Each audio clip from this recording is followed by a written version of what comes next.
kanina ko pa gustong itanong eh. Honor, Kay, what's your position, Badoy? Undersecretary po, Undersecretary. Your Honor. Yeah. I'm still not forget that what you did to me last election. I'm sure you remember that. Yes, I do, Your Honor. You do Can you remember refresh that? our memory, or would you rather not rehash that? Yeah, Was she it said fake yes. news, Senator? Yes. Yeah, I still remember na nagpinicture mo yung bahay ng tao ko, and then sabi mo, this is the house of the mistress of Manny Pacquiao, ganyan, and I'm a Christian, and like that, and a lot of things. But anyway, I forgive you, but I want you to say sorry in front of me. Sir, Your Honor, may I please give the context to all of this? Yes, It was in reaction, Your Honor, to what you said, which was very hurting. As I am not lesbian, gay, bisexual. No, I'm It was not. because of your reaction. I'm not talking LGBT here or anything. Your personal comment and you post it, ganyan. Ito ba ang Christian? Ito ba ang ano? Kasi ito yung house ng mistress niya. Pinicturan ko, may campaign car pa. Ito yung, pero hindi nga ako nakapunta pa doon eh. Hindi pa ako nakapunta doon at bahay yun ng tao ko. So, Miss Badoy, sabi mo nung alam na ba ninyo ngayon, klaro na hindi yun bahay ng kanyang mistress? Ma'am. But may I please be allowed to give Dahil the wala context? naman daw siyang mistress. Ito yung gusto ko lang basahin yung sinabi mo. Guess what I saw when I went on a run this morning in my village? Manny Pacquiao's campaign car in front of his mistress' house. Your Honor, may I please explain myself before I give you an apology? Go ahead. Before I give you my proper apology, Your Honor. What you said about the LGBT community was very hurting to me. It really hurts me because a lot of people who are very close to my heart belong to that community, and when you call them masahol pa sa hayop, really hurts. You know, I will tell you this, Badoy. I will tell you this. I have pamangkin, bakla. I have tiyo, bakla. Marami akong pamangkin na bakla. Marami akong mga trabahante na bakla. Ang dami kong mga trabahante na bakla. May trabahante ako na tumboy. Kung pupuntahan mo lang sa Jensan, ang dami kong mga bakla. Lagi kami naglalaro ng volleyball. Naglalaro ako ng volleyball. Lagi ko silang kasama, lagi ko silang kalaro. Yan yung totoo, naintindihan nila yung sinabi kasi yung vlog na yung pag-edit na yon nang nilabas yon, hindi pinalabas yung totoong explanation ko. Pinuto lang yung sinabi ko.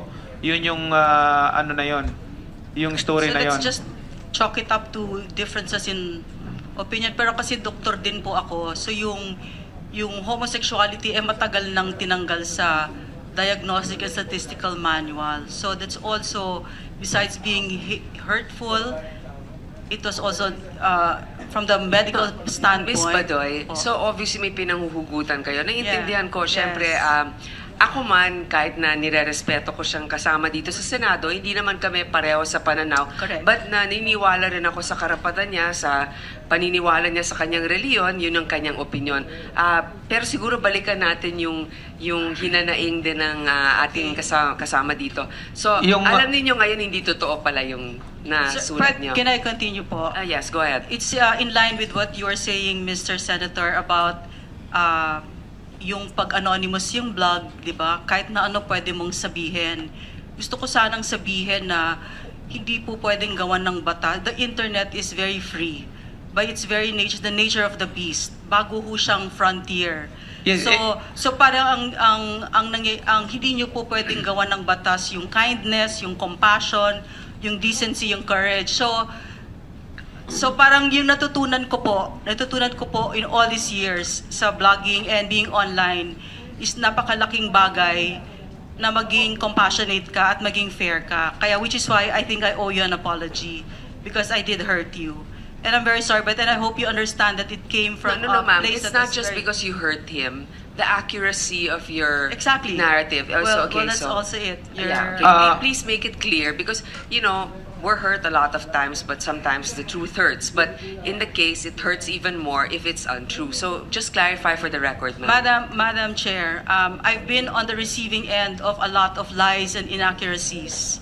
So I do know finally how it feels like. Oh, how did you come up? Maybe we'll just do it this way. There's no refuting, ma'am. You're following your intelligence and being able to write these narratives. But can you tell me how were you able to come up with that assumption that that particular structure belongs to the mistress of? Because it's a village where the So- magtataho and So that was are your source.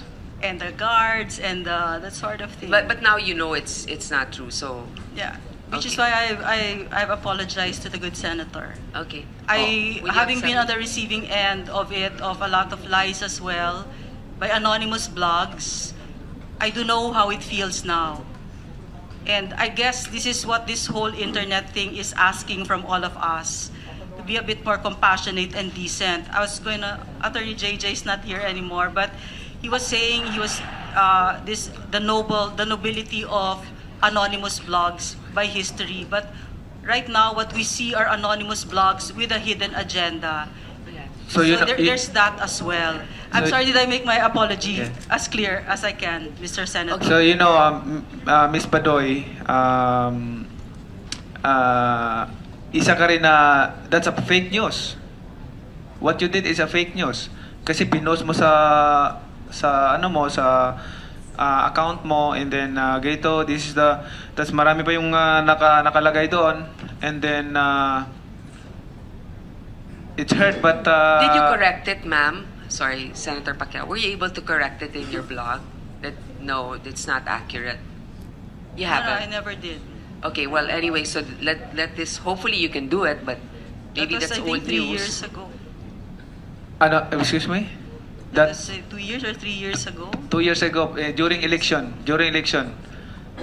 Sir, Mr. Senator, I think there is a lesson here po, that we live in a world that's getting closer to each other, and that if you say something that's hurtful, there is a chance that hurt will be brought back to your home, to your doorstep. So there's that What hurt? What hurt? Do you understand do you know the real message, the exact message that I'm talking about in that news? Hindi mo kasi yun lang nakikita mo eh. No, sir, I listened to the whole tape. I'm not Christian, by the way, so Madam we do not Chair, share the if I same may, I'm beliefs, sorry, no? Madam Chair. Is the distinguished undersecretary justifying what she did after she apologized? I'm just confused, Madam Chair. Is she justifying what she did? If that's the case, then I don't think it's an apology. No. I see some remorse. I mean, I'm a woman. I see that you've made a mistake. On the other hand, I think that it's important also to be very clear that it's a mistake. There's been an apology. Maybe that's the best way you can express it. It's not justified. I mean, all the other conditions, for example, the magtataho or whoever else, I think that, I guess we go back, since you're already quite prominent, you already have a following, you're out in the open, it's not a bad thing to be able to follow on your own an ethical standard, especially you're now under Secretary Andanar. So yeah, you're right, it's a lesson learned, moving forward. We do not condone such a thing, and certainly I think that we don't want to use the Senate as a forum for our own vendetta. In fact, but it is just an example that we know. That's why I gave the floor to Senator Thank you, Pacquiao. Madam Chair. In fact, I want to file a case on that issue, but as a Christian, being a Christian is not. We have the authority, which is the government. Even if I forgive you, but there's a authority, which means the government. Na lahat ng tao, lahat tayo ay kailangan sumunod at sumunod sa batas. Anybody or somebody will disobey the government, the authority, kailangan maparusahan. Pero alam niyo, hindi na ako nag-action because somebody talk to me, ganyan. Talk to me, somebody. Somebody talk to me about you. So hindi ko na pinag-isipan kung mabuti. And then now, nakaharap na kita, gusto kong marinig sa bibig mo na sabihin mo sa akin, at saka ma-feel ko yan kung if you really sincere to your apology. Are you sincere to your apology? Your Honor, when I hurt people's feelings, I am very sincere about my apology. Thank you. I accept that. Being a Christian, we practice being a Christian because that's a world. But let's continue to question. May I say something though? Tayo dyan, nahinto Okay, tayo then dyan. I would like to go to Mr. Paulo Romero, who's actually a dual role now. He has to cover also this. I would like to hear his inputs before he has to leave at 1. Okay, please, ma'am. Quickly. As I was saying earlier, this is a world that's getting closer. We're getting closer to each other. And I only say this not as a way of excusing myself. The apology was very real, but this is one of those things that I've thought of, having been on both ends, that we do affect each other very much. So when you put hate out there, you will expect at least you'd better be ready for that hate to come back.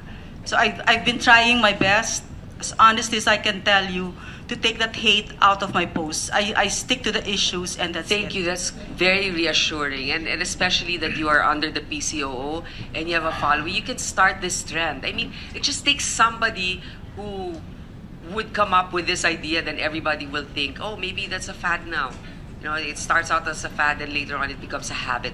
Which I think is an answer to your Yes. to this whole thing, your Honor, your Madam Chair, that there is no answer. There is no remedy to this. The internet by itself is the nature of the beast, to be as free as it is. Right. So I think that the answer to this is that we really police ourselves. We go back to ourselves, and Correct. that's it.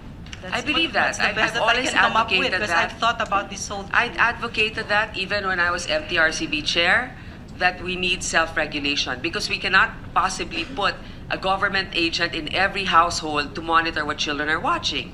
So we just have to remind, self-regulate. Parents, check what your kids are reading. Bloggers, I appeal to your moral standard to be able to police yourself. But are you related to Gang Badoy also? Okay, another very talented researcher and writer who's also been harassed, whose Facebook page has been shut. Anyway, to give way to one... May I just raise one point, Madam Chair? First of all, I'd like to say this. We appreciate your statements, USEC, because it's about time that when we see that it's something wrong, we would have the guts to say that we were wrong and we are sorry and we apologize. And we are Christians and we know how to forgive.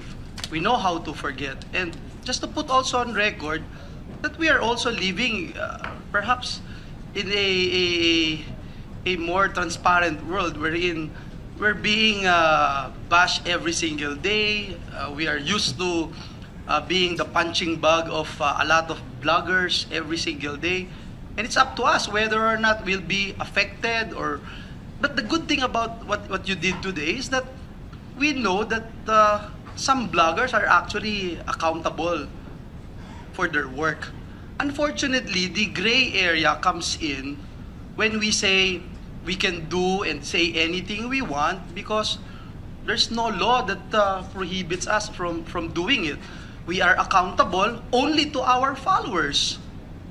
What if something happens, like the same example that we were talking about, the damage has been done to Senator Manny. What if Senator Manny didn't win the last election because of that? I mean, there are so many countries right now na na-elect yung mga leaders nila because of false news, fake news. And we say, yeah, because we're only accountable to our followers. So, nandun eh. Kanina po, habang nagdi-discuss, si Madam Chair, nabanggit yung, for example, if you are a government official and you are a blogger at the same time, paano mo bang babalansin yun? I don't know the answer eh. Please help us. I don't know the answer. How do you balance it? When there comes a time na it's so crystal clear that this fake news is being state-sponsored.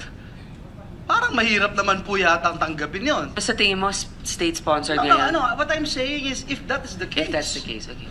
So, what do we do? And we say, no, because it's blogging and it's not real news. So, where's the accountability there? And then, pag sinita mo, it's freedom of expression. I'm sure, when you talk about freedom of expression, hindi absolute ito. May accountability. I think that's the essence of this hearing. What we wanted to